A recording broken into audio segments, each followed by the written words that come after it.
Hai semua, selamat datang kembali di channel ini. Pernah nggak sih kalian berpikir, merek apa yang ada di hampir setiap sudut kehidupan kita? Dari ponsel, TV di ruang tamu, sampai kulkas di dapur.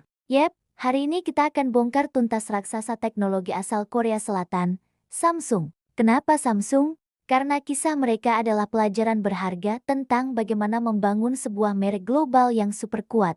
Mari kita mulai dari yang paling dasar, identitas merek atau brand identity. Nama Samsung sendiri dalam bahasa Korea berarti 3 bintang. Simbol ini melambangkan sesuatu yang besar, kuat, dan abadi. Sesuai banget kan? Logo mereka yang sekarang, oval biru dengan tulisan putih, kelihatan modern, dinamis, dan terpercaya. Simple tapi ngena. Tagline mereka juga sering berganti seiring perkembangan zaman.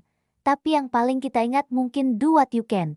Ini nunjukin semangat inovasi dan mendorong kita buat melampaui batas. DNA ini juga tercermin dari warna biru khas mereka yang melambangkan keandalan dan kepercayaan, serta tipografi atau jenis huruf yang bersih dan modern. Kalau kita ibaratkan manusia, kepribadian merek Samsung itu seperti seorang inovator yang cerdas, ambisius, tapi juga bisa diandalkan dan dekat dengan penggunanya. Sekarang, kita bahas posisi mereka di pasar atau brand positioning. Samsung ini jago banget main di banyak segmen. Siapa target konsumennya?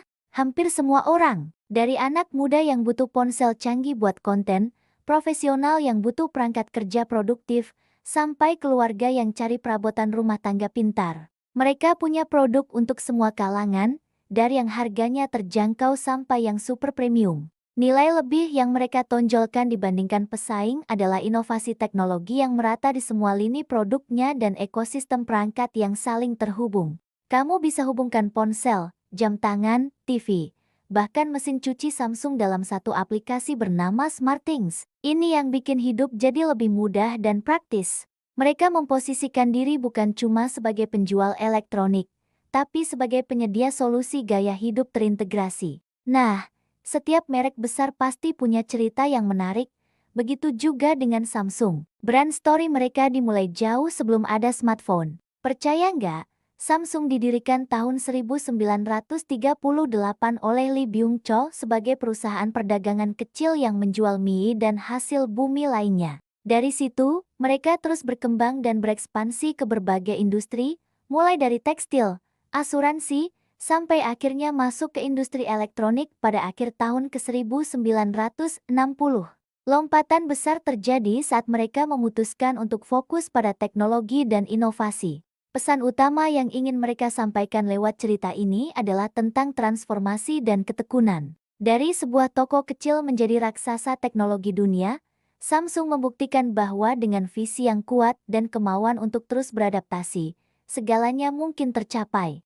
Pesan ini menginspirasi loyalitas dan rasa kagum dari para pelanggannya. Lalu, seberapa kuat sih merek Samsung ini? Kita bisa lihat dari ekuitas merek atau brand equity-nya. Pertama, brand awareness atau kesadaran merek. Siapa sih yang nggak kenal Samsung? Nama mereka ada di mana-mana. Dari sponsor acara olahraga besar sampai papan iklan di kota-kota metropolitan. Mereka adalah salah satu merek yang paling dikenal di seluruh dunia. Kedua, perceived quality atau persepsi kualitas. Dulu mungkin orang meragukan kualitas produk non-Jepang, tapi Samsung berhasil membalikkan keadaan. Sekarang, produk Samsung, terutama di segmen premium seperti seri Galaxy S atau TV QLED, dianggap punya kualitas terbaik dengan teknologi layar dan kamera yang luar biasa. Ketiga, brand association atau asosiasi merek. Kalau dengar kata Samsung, apa yang terlintas di benak kalian? Pasti teknologi canggih, inovasi, desain premium, dan layar AMOLED yang jernih. Asosiasi positif inilah yang membuat merek mereka semakin kuat. Terakhir, brand loyalty atau loyalitas merek. Banyak pengguna Samsung yang nggak mau pindah ke lain hati. Mereka sudah terbiasa dengan antar muka One UI yang mudah digunakan dan ekosistem perangkat yang solid. Loyalitas ini dibangun dari pengalaman pengguna yang memuaskan selama bertahun-tahun. Sebagai kesimpulan pribadi, alasan saya memilih Samsung untuk dibahas karena mereka adalah contoh sempurna dari manajemen merek yang berhasil. Mereka tidak takut untuk berubah, berinvestasi besar-besaran dalam riset dan pengembangan, dan yang terpenting, mereka selalu mendengarkan apa yang diinginkan konsumen.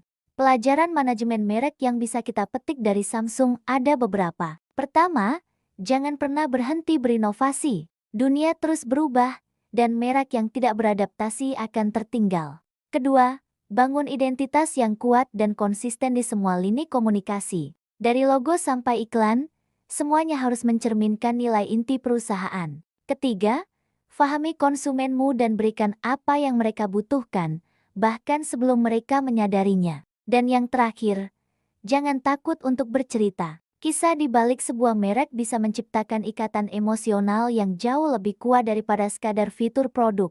Samsung telah membuktikan bahwa dengan strategi yang tepat, sebuah merek bisa menjadi bagian tak terpisahkan dari kehidupan kita sehari-hari. Itu dia bedah tuntas kita tentang merek Samsung. Semoga bisa memberikan wawasan baru buat kalian semua. Jangan lupa untuk like, komen, dan subscribe ya, biar kita bisa terus belajar bareng tentang dunia merek dan bisnis. Terima kasih sudah menonton, sampai jumpa di video berikutnya.